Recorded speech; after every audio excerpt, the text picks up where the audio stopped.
Today I wanted to cover off a couple of features within our surveillance software. So today specifically I'm going to be showing you QVR Pro on our QTS operating system, but it largely doesn't matter which NAS you're using or anything like that. So long as you have a NAS that can run QVR Pro, you'll be able to do everything I'm showing you here today. So the first part is on the main NAS. So this is just a TS877, one of our older NAS. But here, if I open up QVR Pro, one of the features I wanted to show you was attaching a spare volume, so that the volume you've assigned for your primary recording storage, if for whatever reason it became unavailable, you can tell it to send the data to somewhere else. So now that unavailable could mean the volume got full, or any other reason that would take the volume offline. So here we can see I've got just 100 gig assigned to my primary recording volume. I'm recording just 2 channels here. So if we were to go look at the camera settings, we can see I've got the 2 cameras that are recording front garden and back of my garage. So they're recording into this NAS, into that 100 gig volume that's there. But if you go and edit that volume, there's an option at the top there where you've got your allocated volumes, which is the main one I've got at the moment. And I've also got a spare volume option. So with the spare volume option, you can come down here and select a spare volume that you may have set up in your NAS. It can be within the same storage pool or a different storage pool. And then you can select the spare volume. So you can click apply. It's going to create a spare volume attached to the main recording space that you've got. So if for whatever reason my primary space or primary volume went offline, was unavailable, it's going to record to the other one. So that one's a pretty simple way to set up a little bit of a backup, so that if there was ever an issue on the NAS, that it can continue recording. Now, if there was a wider issue where the whole NAS itself went offline for whatever reason, then your cameras wouldn't be recording, because that's where QVR Pro is running, where it is recording your cameras. In this case, I've got a second NAS set up. So although this is the primary one that's set up for recording the cameras on this TS877, I do have a separate NAS, just another QTS based NAS. This one happens to be our TS-983XU, a 1U rack mount unit. But on this one you can install the sister application, which is called QVR Guard.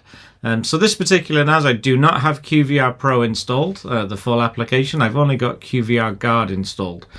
So here it's asking me to do 2 steps. So firstly, add a recording space, and also add a QVR Pro server. So I think I've already added 1 recording space here.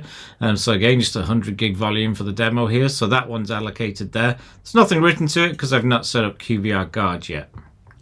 Here, if I open up the QVR Guard management option, it says a QVR Pro server has not yet been added. So we're going to click add a QVR Pro server. So now it wants the server IP of the QVR Pro. So if I come over here, I can see in the address bar, this is 10.10.0.241 in my case. So if I come across here, I can go 10.10.0.241. I'm going to leave everything default because I'm just using standard port numbers for the demo. I use the username of Craig, and I'll type in the password that I used here and click OK.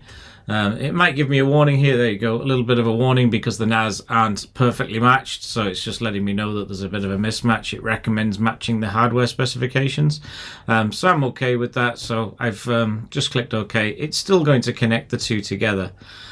So here we see that QVR Pro server that's running normally is the TS877. That's primarily doing all the recordings, and there's sort of a heartbeat link happening between the 2 NAS now. If the TS983XU, the one that's in standby running QVR Guard, was to ever not get a response from the TS877, then it's going to take over the recording. So that's effectively how it's got the 2 set up. So this is ready to jump in and take control should there ever be an issue with it.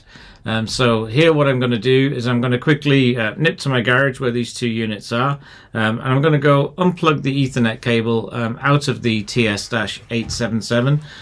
So we'll fast forward this little bit of a walk that I've got to do there and back, and we should see that the QVR Guard changes from standby to be the one that's actually recording.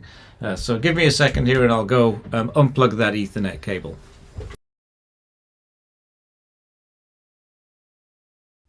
Okay, so I've unplugged that Ethernet cable now. So hopefully in a second the guard unit here will sense that the primary unit has gone down, which is the TS877, that it's not on the network anymore. So as soon as it's done that, we should see that the QVR guard changes from standby to say that it's actually doing the recording. So we'll just wait for that to populate here.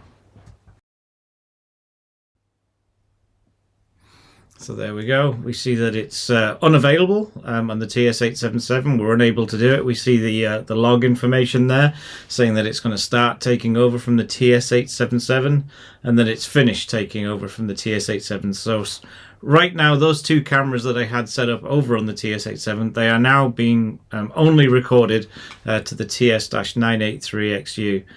So it's took over control and it's now doing the recording. So if you get your primary unit up and running again, so it could be that perhaps somebody just accidentally unplugged the TS87 like I just did, as soon as you plug it back in, it will hand over back to the primary unit. So the TS-983XU in this example, this will switch from being takeover, it will hand it back to the TS877 when it sees that it has come back onto the network.